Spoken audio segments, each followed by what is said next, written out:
श्री सद्गुरु महाराज की जय। स्वामी संत सीवी जी महाराज के मुखारविंद से कही गई पूज्य गुरुदेव का अद्भुत चमत्कार। स्वामी संत सीवी जी महाराज कहते हैं, सन 1971 ईस्वी की बात है। परम पूज्य गुरुदेव का स्वास्थ्य ठीक नहीं था। वे पुरस्थ ग्रंथि का कष्ट झेल रहे थे। हम लोग उनकी चिकित्सा के लिए उनके पास साथ पटना पहुँचे।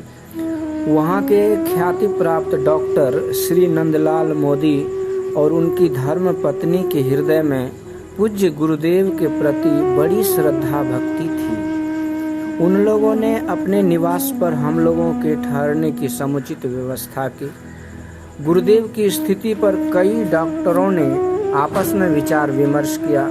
निर्णय हुआ कि ऑपरेशन के अतिरिक्त अन्य उपाय नहीं है, पर गुरुदेव की क्षीण शारीरिक अवस्था के कारण वे लोग कुछ निर्णय नहीं कर पा रहे थे। डॉक्टर यूपी सिन्हा ने विचार दिया कि संतों की गति और मौज अलग होती है। यदि महर्षि जी अपनी सहमति दे दें तो ऑपरेशन कर देना चाहिए। गुरुदेव की सहमति पाकर डॉक्टर साहब ऑपरेशन करने को तैयार हो गए।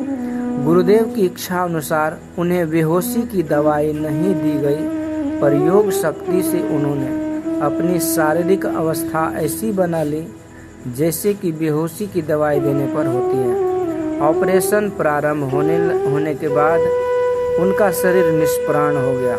डॉक्टरों ने पाया कि उनके हृदय और सांसों की गति थम गई है। डॉक्टर लोग बहुत घबरा गए और उन्होंने ऑपरेशन बंद कर दिया। अंतर्यामी गुरुदेव ने उनकी आंतरिक व्यथा दूर करने के लिए अपनी माया समेट ली। अंगों में पुनः शक्ति आ गई और डॉक्टरों ने चैन की सांस ली। फिर बहुत सफल ढंग से ऑपरेशन संपन्न हुआ। कुछ दिनों के पश्चात गुरुदेव स्वस्थ होकर भागलपुर आश्रम लौट गए। यह थी नारायण की नर लीला।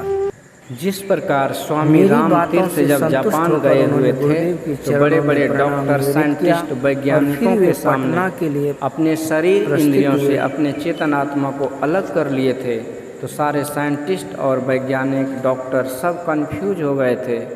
उन डॉक्टरों को ये पता नहीं चल पाया कि ये राम तीर्थ जीवित हैं या मुर्दा हैं। तो ये यौगिक विद्या ये बड़े महापुरुषों के पास होती है। शरीर इंद्रियों से अपने आप को अलग करने की कला। इसी को गुरु नानक देव जी महाराज कहते हैं, नानक जीवतिया मरी रहिए, ऐसा जोग कमाई।